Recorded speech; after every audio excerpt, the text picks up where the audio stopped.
Good afternoon, everyone. This is Aaliyah Samuel from NGA. We are going to begin in just a moment. We wanted to give a few more folks an opportunity to dial in.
Good afternoon, everybody. We're going to go ahead and get started. Just want to make one quick announcement. We recognize that a lot of our northeastern states were impacted by the bomb cyclone. Am I saying that correctly? Yeah.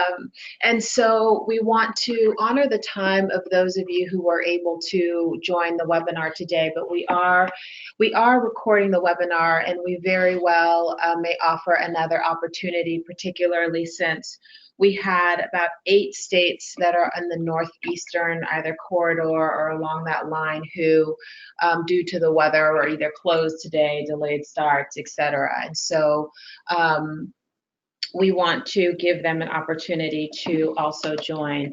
What we'll do before we get started with the webinar is we'll just go around the room and say who is in the room from the NGA team, and then I will turn it over to Jason from WestEd, who will introduce himself and his team, and we'll go ahead and begin. So I'm Aaliyah Samuel with NGA. Stephanie Sarin with NGA. Mandy Sorgi, NGA. Beth Karen, NGA. Seth Gerson, NGA. Sam Tankersley, NGA. Great. Thank you everybody so much. As Aaliyah had mentioned, my name is Jason Willis with WestEd. I'll get to introductions of the team in a moment. Hope everybody enjoyed a great holiday season. WestEd's very excited to be partnering with NGA on some of this work around governance and finance, and today talking a bit about financing an equitable and high quality education system for states.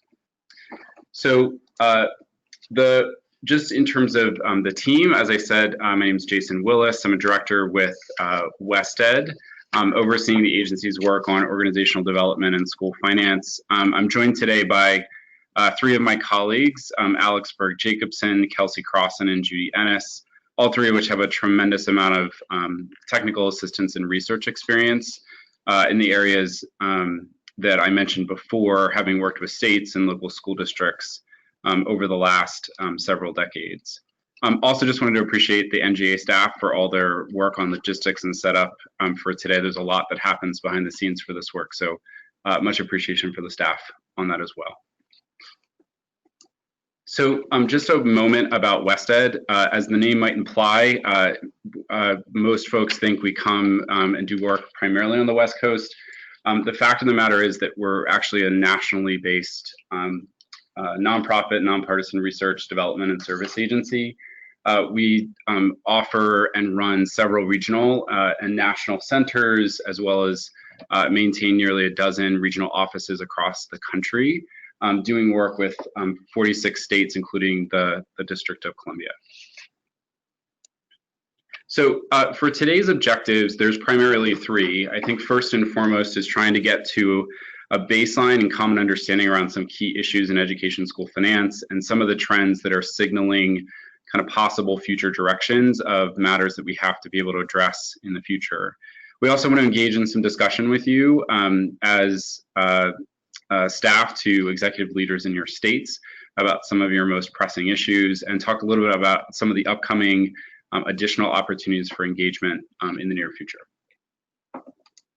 So a little bit about the agenda. We're kind of walking through the welcome and introductions. I'm going to spend a couple of minutes talking about the national context that lays out some of these trends that I was talking about earlier. Then I'm going to turn it over to my colleague, Alex Berg-Jacobson, who's going to talk a bit about some of the equitable and effective K-12 school finance formula trends and issues. And then to my other colleague, Kelsey Crossan, to talk about one of the areas that we see as being a possible opportunity for increasing effective use of resources around chronic absenteeism. We'll create some time for discussion throughout the hour today, talk a little bit about next steps, and then get into the closing. So let me get started on some of the national context. Oh, one other note about discussion norms for today. So there's a chat box that we have on the GoToMeeting webinar. So if you've got a question, please feel free to insert it in the chat box. For those of you that are joining via audio, please make sure you mute your line so we're not getting as much feedback. And then you can see there on step number 3, if you raise your hand, we can unmute you for a question during some of our discussion, and we'll get into some of the prompts that we have throughout the webinar today. Okay, so let's talk a little bit about some of the national context that we have here in the United States around school finance issues. Primarily, one that we can really observe is around changing demographics in our country that is having a pretty profound impact on the way in which our social structures are being created and where revenues can be garnered from the labor market to help support public services. So we see this trend in which the baby boomer generation are now kind of a few years into retirement. They are by far our biggest generation of the current workforce. And as they continue to retire, they will basically flop from being contributors of revenue to these social safety net services to ones that are actually drawing on the system. And we've been able to observe this trend around younger generations, the millennial generation, that have very different workplace expectations around what it means to be involved in the workforce. Fundamentally, though, what this means for states in terms of their revenue realization for social services and programs is that we're approaching a tipping point where we're placing a greater and larger burden on a fewer set of individuals to help support these programs going forward. And what that means for a lot of the social services and public services in the United States and in our individual states is that we have to really focus on where we get the most for the money that we're investing and how we identify the most effective ways to support our society going forward.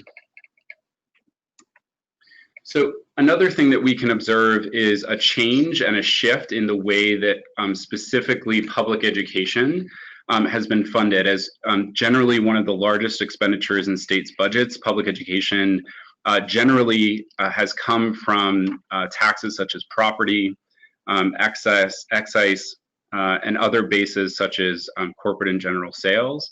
But one of the things that we can see, and you can see it depicted in this chart between 1971 and 2005, is that we see a decline in our property, excise, and other taxes as a general revenue source for public services, but an increase in individual income and charges and other miscellaneous non-tax revenue sources for those types of services. And what this means largely is that states have now continued to take on a larger percentage of the burden around supporting K-12 education. That creates a lot of opportunities in terms of identifying how revenues are distributed to certain school districts and schools and certain student populations, but it also creates some vulnerabilities for public education, particularly when states go through some pretty dramatic upswings or downswings in terms of their economies over a period of time. One of the other things that we've seen over the last 7 or 8 years is the continued growth in the economy since coming out of the Great Recession. And I think everyone's been able to generally benefit from that type of change in the economy over the last near decade. This provides a little bit of information from Standard & Poor's, as a global credit rating agency that's been talking about what the future outlook is for state and local governments. And as you can see there in the bold underlined, we're now expecting the kind of long but shallow expansion to persist. So thinking about increases in revenue across states of, in the order of 1 to 4%, not really getting to the magnitude of 6, 7, or 8% that we've seen in previous years. What this entails is that with those slower revenue increases, that costs are going to have to be well contained. I'll talk about one of those in a moment. I think the other thing most recent out of the headlines with the passage of the 2017 tax reform bill that was passed by Congress and signed by the president, along with really big question marks around bills or current laws around the Affordable Care Act and CHIP, that this could potentially, depending on the way in which these laws impact individual states, push states even further into slower expansion, if not recessions, in the coming years. But we're still too early to see what that impact is going to be. But I think the point remains that we need to be thinking about the idea that revenues will continue to slow in coming years, and how might we think about the investments that we're making in public education and the ways in which we can distribute existing, if not marginally newer dollars to our school systems in the future. So one of those big cost pressures that I wanted to mention on the call today is really around pensions. Every state in the country for public education has some form of pensions that are in place for their public education employees. This is an analysis that we conducted looking at the current state of funded pensions across every state in the union. You can see for 4 of our states, they're below 50%. So what that ratio essentially means is that the relationship between the outstanding obligation of the state to those employees once they retire relative to the available set of assets they have to actually put against those obligations. So in the case of states like New Jersey, Kentucky, and Illinois, they rest about $1 to every $1 of asset and cash relative to $3 that they would owe in that program. Other states from Pennsylvania to California doing moderately better, somewhere between 50% and 75%. And then about half the states just above 75% from Montana to Wisconsin. But you'd observe here that the vast majority of states are facing pressures in which to fully fund those pensions in the long term. And if not handled or dealt with in a way that thinks about the long term, creates an opportunity for states to really be choosing in some ways between ensuring that these obligations are paid versus making additional future investments in public and social services.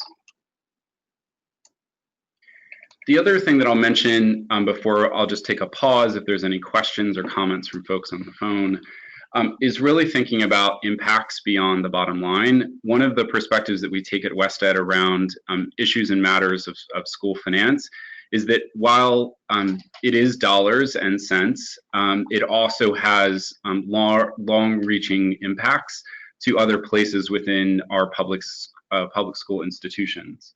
And here's just a few to mention.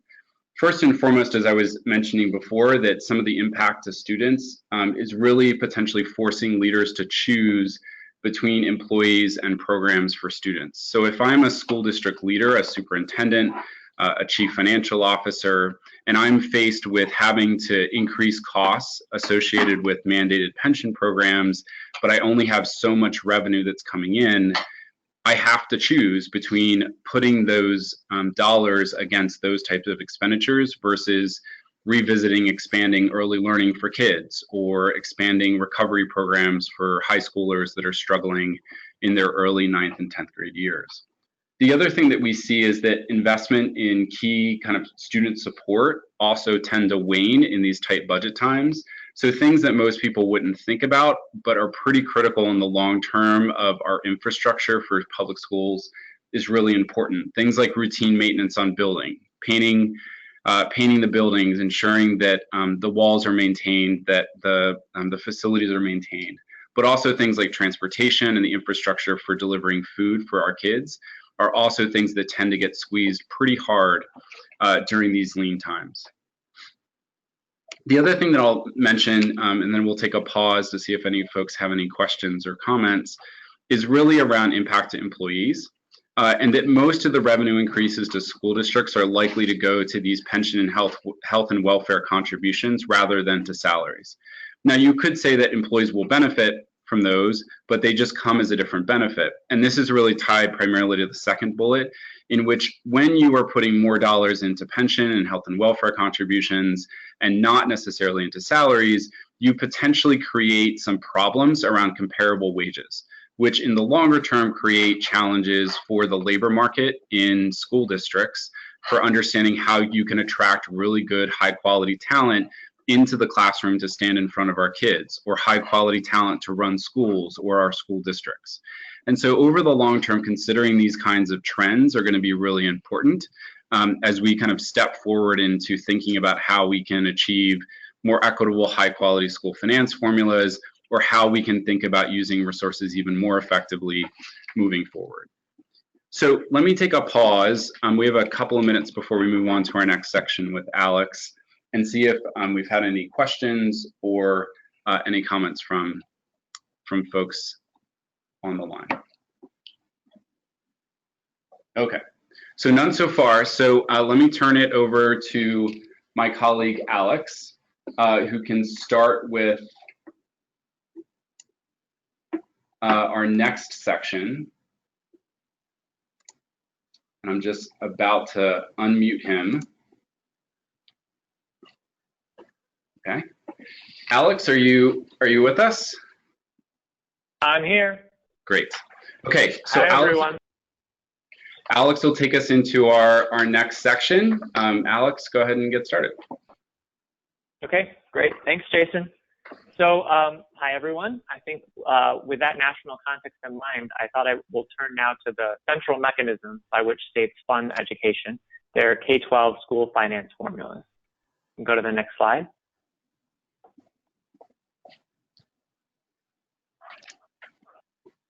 Thanks. So as you may know, every state requires free public education be maintained. And this is a common commitment that unites us.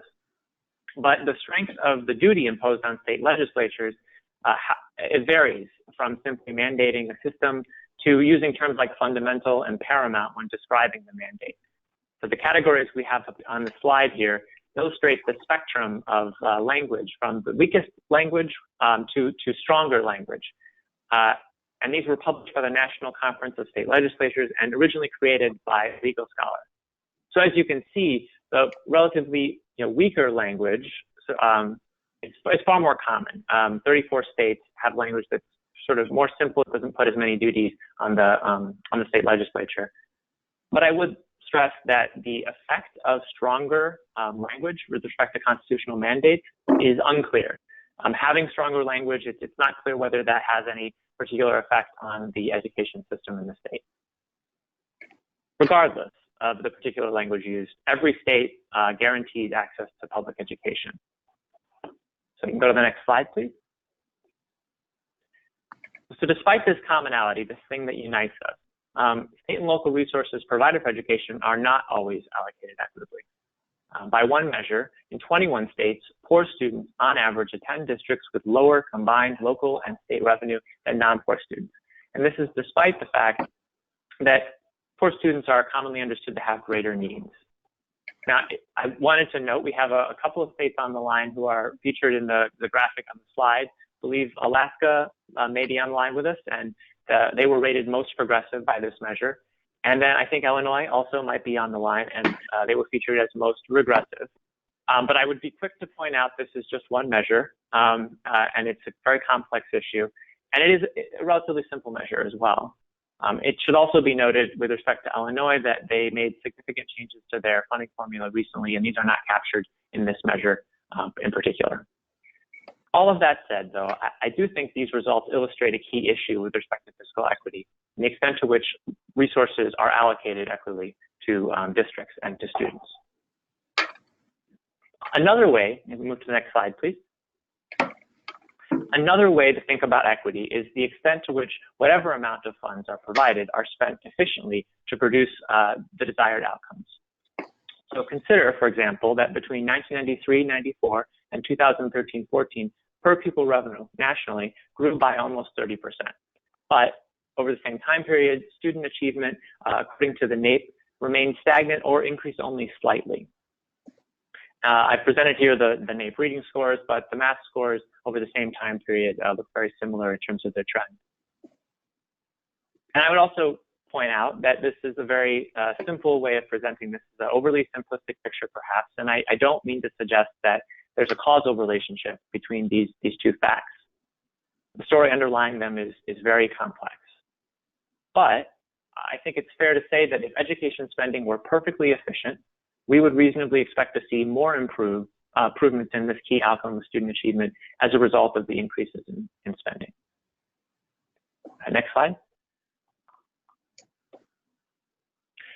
But I wanted to pause a bit before we get too far ahead of ourselves and ask the important question of what do we mean by equity? I think that often policymakers, practitioners, researchers, and lawyers, for that matter, think about this concept in different ways. So to dig a little bit deeper into this term, education and finance researchers identified a few key dimensions of the concept. Some of you may be familiar with these concepts, but I thought I would briefly describe them for those that may not be. The first is equity of what? We typically talk about equity in three stages of production: inputs, processes, and outputs. And historically, most of the focus has been on inputs, whether or not the amount of funding provided, the inputs are equitable. Second, what type of equity? There are really two common types of equity that we talk about: horizontal and vertical equity. Horizontal equity refers to treating similar students or districts in similar ways. So districts of similar size receiving the same funding or similar funding. Vertical equity, in contrast, considers the extent to which different groups are treated according to differences in their needs. So for example, a district with more students with disabilities would get more funding relative to a district with fewer students with disabilities. Either way that you look at it, a key difficulty with both of these types of equity are how the criteria used for defining these groups. So what similarities in the case of horizontal equity or differences in the case of vertical equity are relevant to this analysis? And that's a challenge, I think, with this particular dimension. Next, equity versus the concept of adequacy. I want to make sure that the distinction is clear. Unlike equity, adequacy seeks to identify a uniform standard for sufficient resources, typically resources sufficient to produce a certain set of outcomes for a given mix of students. So we're really focused on equity. We're not really delving into this topic of adequacy today. Next slide. And the last dimension I'll talk about is equity for who. Typically, two perspectives are considered: the student and the taxpayer. And I'll spend a little more time on this because I think it is a particularly important dimension to think about. Equity for students is primarily about student need and funding in accordance with those needs, whatever they may be. So, for example, again, if there are more students with disabilities, in recognition of the fact that their needs are greater, more funding would be provided. When you're thinking of the taxpayer perspective, it's primarily concerned with ensuring the tax burden is fair to local taxpayers. And there are a couple of schools of thought on specifically how to make this assessment. But the bottom line is that what is fair for taxpayers is of primary concern when you think about it from this perspective. And I would point out that these two are not mutually exclusive. It's possible for one policy to address the needs of both. But it may be helpful nonetheless to consider which perspective is favored in state policy, in your state's policy, for example, and what implications this might have on either group. We're going to come back to this later in the webinar, but I wanted to plant the seed now so you can start thinking about this question of which perspective is your state's policy written from. Next slide. So given that equity of inputs has tended to receive more attention historically, there are some common approaches that have been implemented in state funding formulas over the years. And again, these may be familiar to some of you. I thought I'd just go through them briefly for those that aren't familiar. One of the most common approaches is a foundation grant approach. Under this type of formula, a minimum per pupil amount is set for districts, and depending on the state, is provided through typically a mix of state and local funds. Power equalizing, also known as guaranteed tax base, is a less common approach that equalizes not the amount of per pupil funds, but the revenue generated per tax rate. So communities with lower property values receive supplemental funds to ensure that what they raise with the same tax rate as the community with higher property values is the same. A relatively new approach that has gained popularity in recent years is weighted student funding. This student-based approach provides additional funding to districts with certain groups of students thought to require more resources. And lastly, concentration funding, which is still very rare, but it looks at not just a common marginal adjustment for certain types of students, but also provides additional funding if the concentration of those students is particularly high, for example, above 55, 60%. It's a little misleading to present these approaches as separate because in actuality, states combine them in some cases, including, for example, combining foundation grants and having a foundation per pupil amount and weighted student funding, allowing the weighted student count to vary based on the types of students served in a given district. Also, this leaves out funds that are provided through means other than a formula. And it really isn't meant to be a comprehensive list of all the possible ways that states approach funding, but really dividing them up into the sort of most common basic approaches. Next slide. So the question remains, how do we improve equity of outputs? While equity of inputs is well examined, improving equity of outputs is less well understood. I think that it's pretty clear that equity of inputs does not in and of itself guarantee equity of outputs. And if you could just go to the next bullet, thank you. So what we'd suggest is that in fact, it may be through improving the equity of processes or how the funds are used that outputs are made more equitable. So for example, even if the funds provided districts were perfectly equitable, how they use the funds, the processes that they go through would affect the equity of the outputs that they see or student outcomes in particular. Next slide. And this is a very complex problem for which we would say there's likely no silver bullet. And since resource use is often determined locally, there are limits on how much the state can influence this particular challenge. With this in mind, WestEd worked with Education Resource Strategies, or ERS, to identify 4 types of policies or categories through which states may encourage effective resource use at the local level. These are flexibility, which is meant to ensure that districts have the ability to make strategic resource decisions. Support, which acknowledges the fact that districts may not already have everything they need to make these decisions well. Accountability, which is a check on flexibility and is really meant to ensure that the flexibility is being used to produce the desired outcomes, though it's important that it be, of course, measuring the right things, not the wrong things, in the right way as opposed to the wrong way. So structure is very important for this one. And then finally, transparency, where structuring reporting in such a way where it serves strategic decision-making rather than compliance. And these categories really aren't meant to imply particular policies. They're more meant as guideposts to help states assess their current policies and begin to think about possible solutions or areas for investigation. Next slide. One state that has recently reformed their state funding formula and addressed many of the categories of policies that I mentioned in the last slide is California through their local control funding formula, or LCFF. LCFF's key principles were equity, local control, and accountability. So under the new policy, districts receive additional flexibility to use their funds as they see fit through block grants, as opposed to the previous categorical grant programs. They also created a new accountability framework, which is meant to ensure funds are spent efficiently and effectively, particularly to the extent that they serve high-needs students. In addition, the state established a new support agency, which was charged with helping districts to meet LCFF's goals. And then finally, the local planning process under LCFF requires stakeholder engagement and a transparent public plan that details how funds are used and for what purpose. So California in this new law took steps towards each of those categories that I mentioned, and ultimately steps to improve equity and local resource use. But it is very much still a work in progress, and there are many challenges that the state is encountering with implementation. So I think it's fair to say, as is the case across the country, no plan is perfect, and the continuous improvement is underway to make LCFS goals and principles a reality of implementation. Next slide.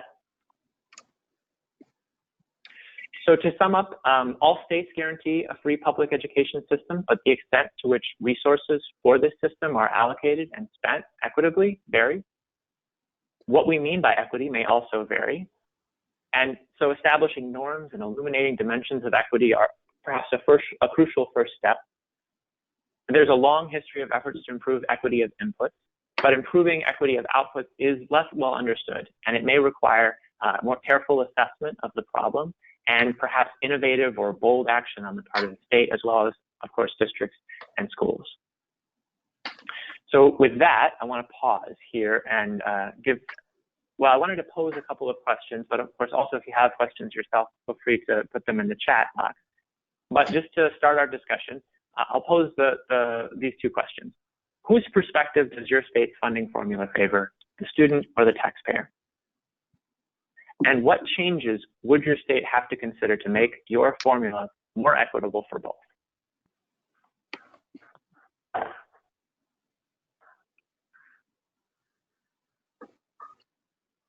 Great. So I'll hold for a moment. Oh, sorry, go ahead. Yeah, thanks, Alex. So for any of our states on the line, either you can certainly respond to these prompts, or if there's other comments or questions or thoughts as you think about your own state context in regards to what Alex presented, we'd welcome those as well.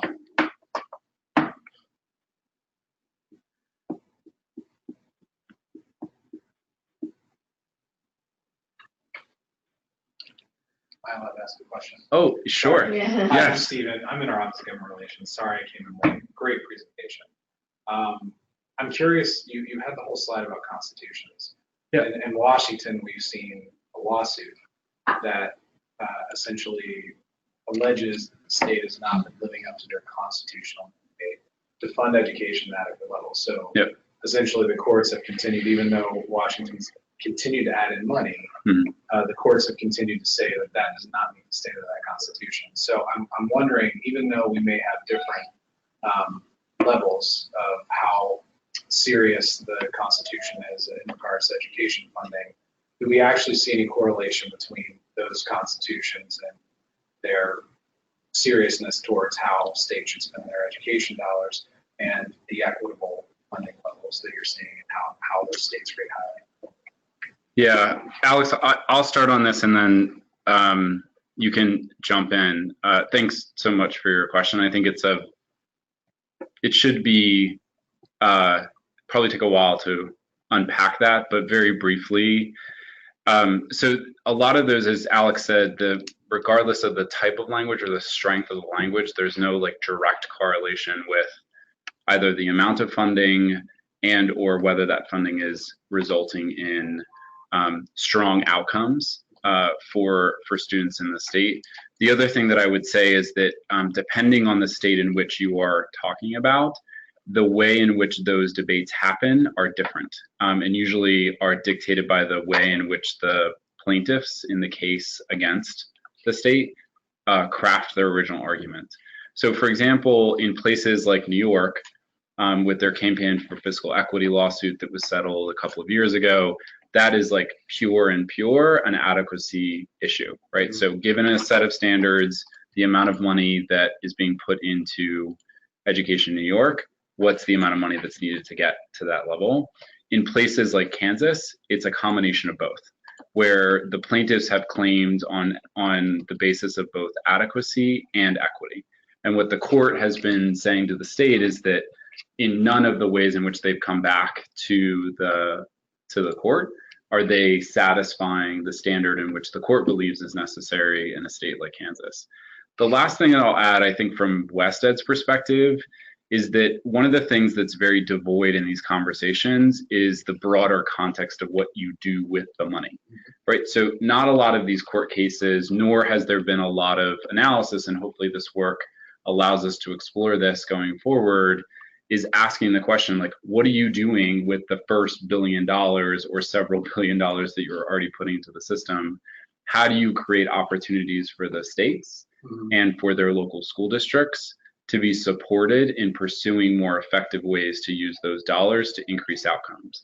And what Alex talked about in the very last slide is the very highest framework of how we would think about states crafting policies or regulation to support districts around that, right? So looking at combinations of flexibility and accountability with the use of their existing dollars to advance that kind of work.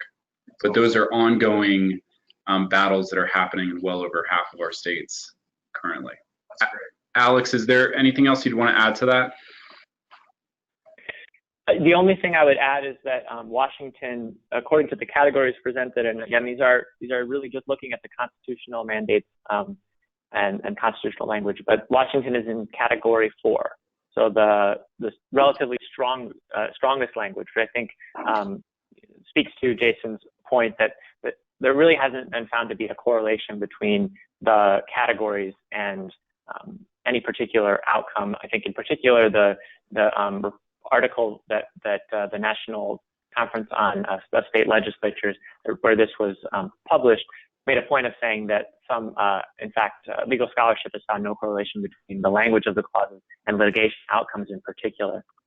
So I think that just underscores Jason's broader point about this. And this is Aaliyah. I think the only thing I would add is from our perspective as we decided to elevate this topic, it came up because of states really grappling with recognizing that other states are going through these types of lawsuits and the amount of funds that are being absorbed by the lawsuit process and how they can start thinking from a proactive lens on how to address some of these issues before it gets to that point, so that funds that are needed for the system aren't being absorbed in methods that are not the most productive. And so we are very interested, and Jason will also share later that this topic of school finance has come up in several of the State of the States in 2017. So we recognize that this is a real issue for a lot of the states. And so there's multiple layers of interest in trying to elevate and highlight this topic. And as the discussion around equity and equitable outcomes for children continue to be elevated, this is certainly one of the key levers that can lead on the pathway to equity. Okay, so let's move on. And if I can do this correctly. So Alex, thanks so much. I'm gonna move now to Kelsey, who's gonna present our next portion around increasing effective use of resources in our systems, and one specific example around chronic absenteeism. Kelsey, are you with us? Yes, good afternoon, everyone. And thanks, Alex. So building on Alex's presentation, I'm going to just spend a few minutes talking about strategies for optimizing the use of resources to improve student outcomes. And as Jason mentioned, I'm going to, in this case, use the example of investments to reduce chronic absenteeism. Slide, please. So some of these strategies for optimizing resource use include ensuring that resources are reaching those students with the greatest needs, and funding formulas, as discussed by Alex, is one strategy.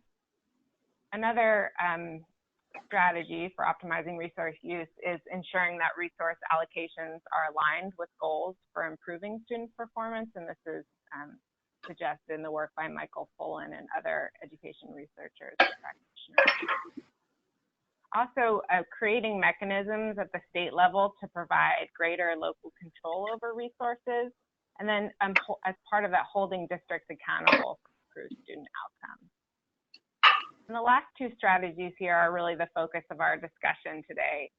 First, focusing on what we refer to as high leverage investments, or investments that really have the potential to provide value across policy areas, and then using data to track whether resources are meeting their intended target and measuring the return on investment. So we pulled just a few examples of investments that both improve student outcomes and have the potential to optimize state resource use as identified in research. And these are early learning, investments in early learning, in teacher capacity, and in reducing chronic absenteeism.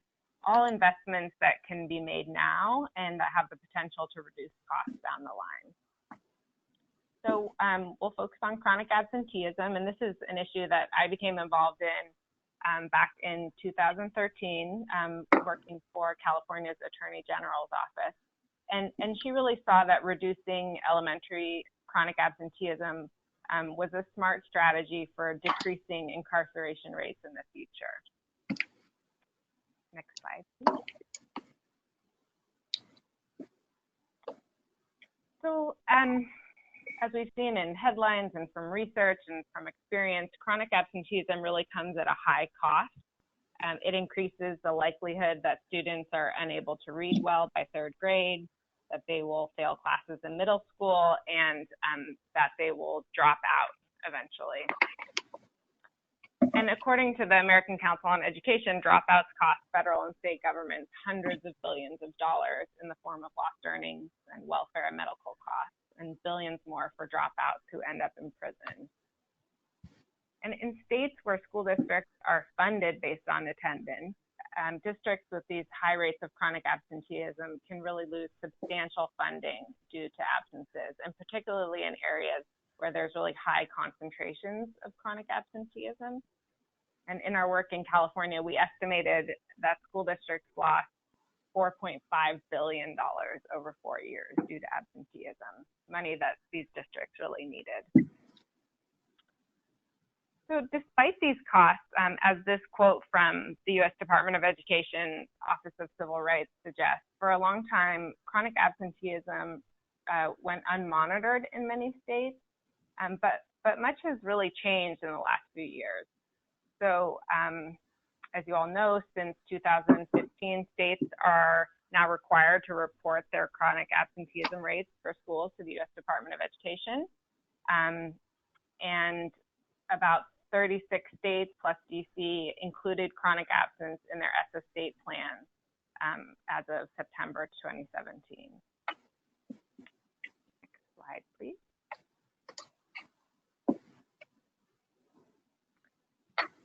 Getting back to this issue of equity, chronic absenteeism represents a clear equity issue. Low-income students have much higher rates of chronic absenteeism, as do African American, Latino, Native American students, and Pacific Islanders, as well as homeless students and students with disabilities, students that are at risk.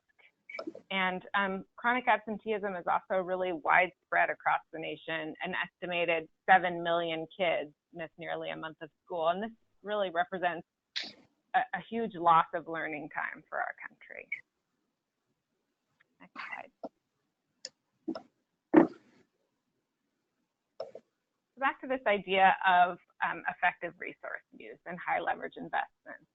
As mentioned previously, chronically absent students are more likely to drop out, and indicative of the relationship between dropping out and incarceration, nearly 2/3 of inmates in state prisons are dropouts, according to the Bureau of Justice. And prisons are overcrowded and expensive, as you all know, and they really represent a big problem for states. So these strategic investments to improve attendance and ensure that kids stay on track have really potentially wide-reaching benefits to improve academic achievement, increase graduation rates, reduce incarceration rates, and reduce reliance on public assistance. So one low-cost approach to reducing chronic absenteeism that's employed in several states is through public awareness campaigns. And one example is in Arkansas, they've launched the Make Every Day Count initiative, and this includes public service announcements on local radio stations and messaging tools for school districts. And Arkansas's program is notable because it's a collaborative with the Campaign for Grade Level Reading, and they've made this really clear connection between school attendance and academic achievement. And again, the research can help guide these public awareness campaigns. We know from research that most parents don't keep track of absences, and nor are they aware of the long-term consequences of chronic absenteeism for their children. We also know that parents are more motivated by messages about absences than about attendance. And research has shown that just a single mailing or text messages to parents about absences can really improve attendance substantially. Next slide, please.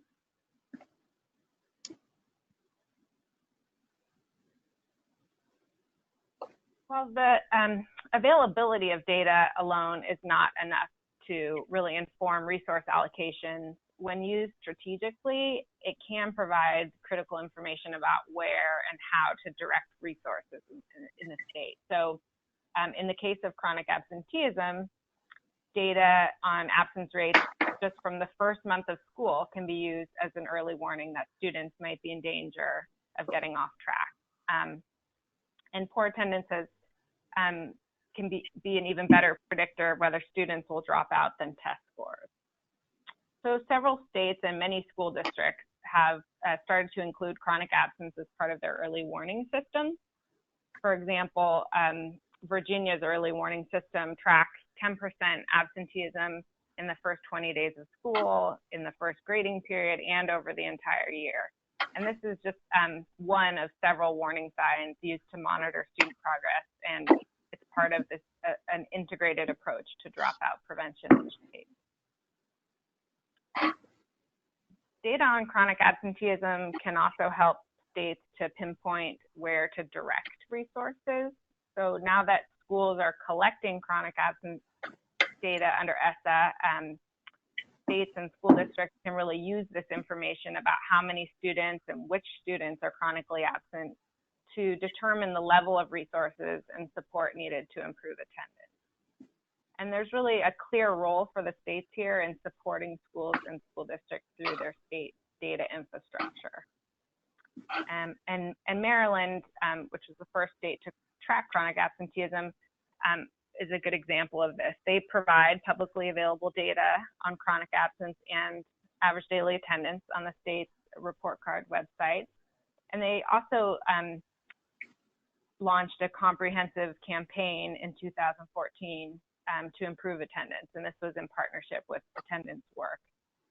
So not only did policymakers in Maryland make data available, but they also are working to ensure that this data is used to support kids.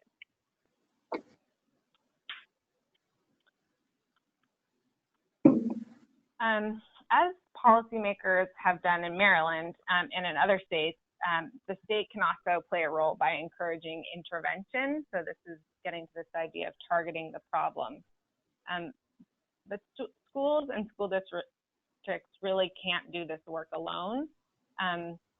Therefore, states can really help foster collaboration with organizations like I talked about the Campaign for Grade Level Reading and Attendance Work, and also collaboration with local agencies like the Health Department, Juvenile Justice, and Children's Advocacy organizations to really determine how resources and information can best be leveraged.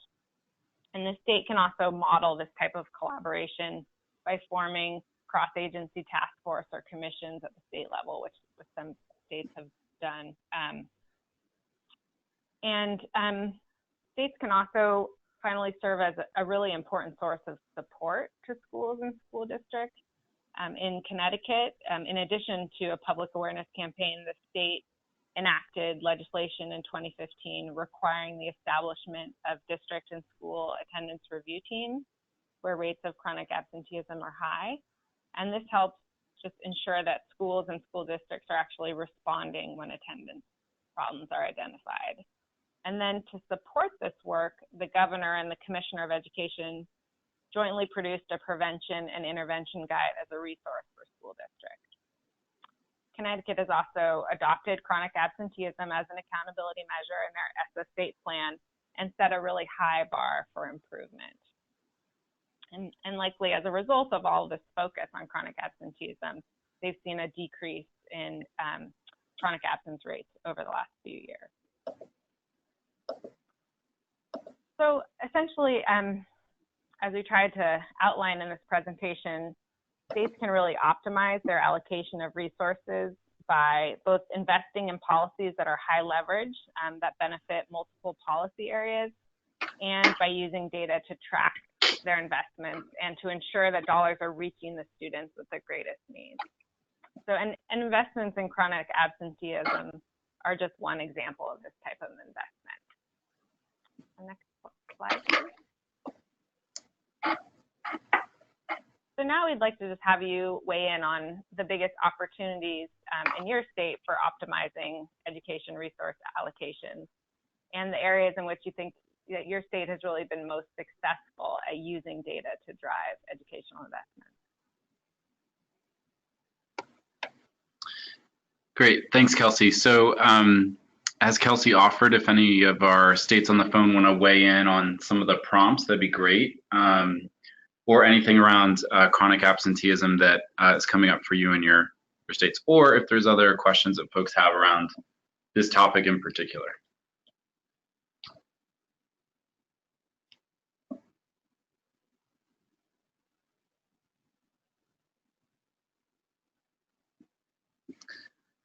Okay, so fully recognizing that we're only a couple of days after the start of the new year, everyone's trying to get back to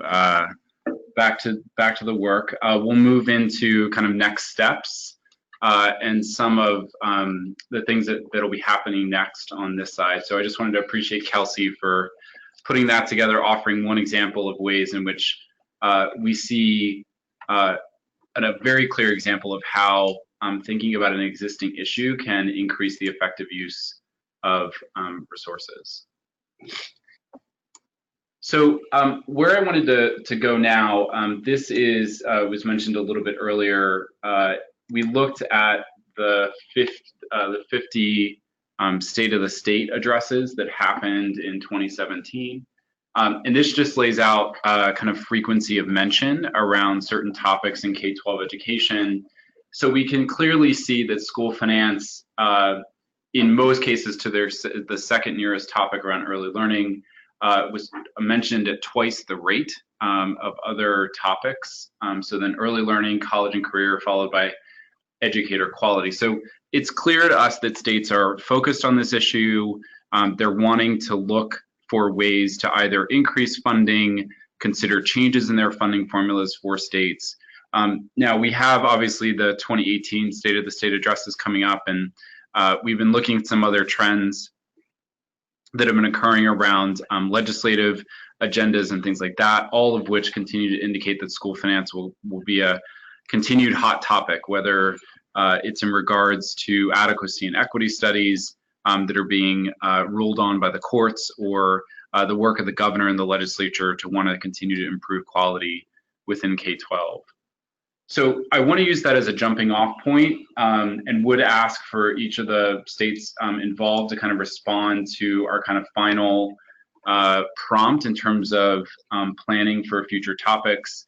We've got a pretty cozy group today, so would love to hear from folks in terms of thinking about these two topics around going into further detail around either equitable and high quality finance formulas, or looking or investigating other areas of effective resource use, if it's going deeper on the topic of chronic absenteeism, or potentially going a bit further in terms of other topics.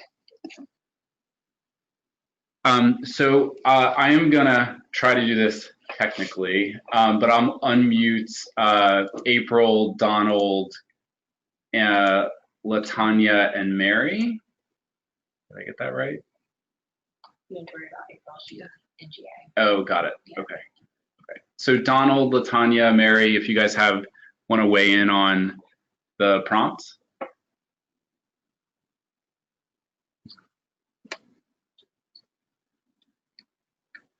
Okay, we have a question from Mary. She Okay. said she can't mic in. Oh, okay. She said, or actually it's from Latanya, sorry. Oh, okay. She said, can you look at it there? She says, I can read it. North Carolina is in the midst of evaluating their funding structure, but right now an unfunded class size mandate is at the center of their funding discussion. Chronic absenteeism is definitely something they would like to examine. Okay, great. Good to know. Thank you. Latanya, it was Latanya for weighing in. Great. And then Donald or Mary, anything from the two of you? Oops.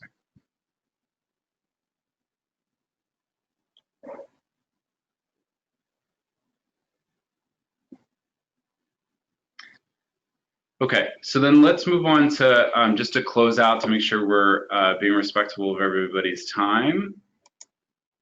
So a couple of other upcoming opportunities. So as Aaliyah had mentioned, one of the things that has also gotten some real energy is thinking about state financing strategies for early learning initiatives. So this is specifically for preschool programs in states, potentially into infant and toddler, but primarily preschool. And clearly that type of public service looks very different from K-12 education. So the way in which we would think about it or offer opportunities to states to frame out this work is different.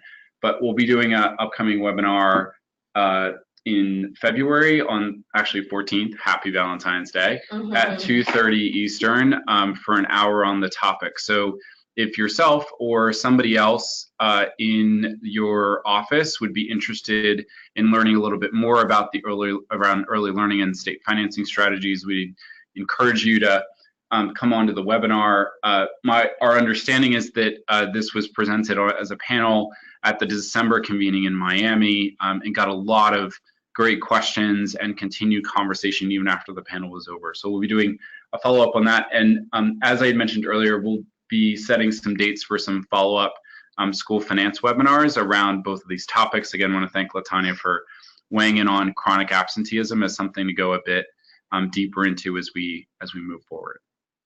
So with that, I'll just again kind of thank the WestEd team for all their work in putting this together. If you have any follow-up questions, you can feel free to reach out to any of us, and any of the NGA staff, and I will turn it over to Aaliyah to finish out the webinar. All right. Good.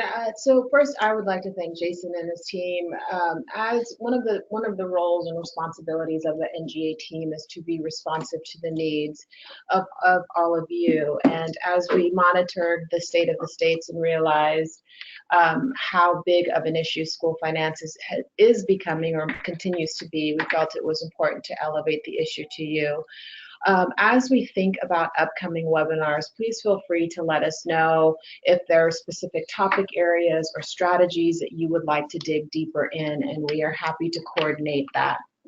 Also, if you have specific questions or would like additional state examples, please feel free to let us know, and we can certainly work with the WestEd team to get a response to all of you.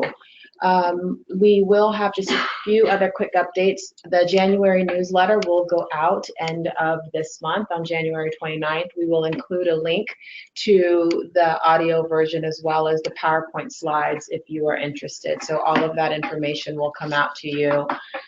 And we are going to be shifting the nature of our quarterly GIPA calls and moving from just they've been focused more heavily on just NGA updates, but we are going to be working on more content-driven calls to really support your needs as you go through legislative session and other policy topics in your state. So thank you for joining us. Happy New Year, and we look forward to chatting with all of you soon. Have a great day.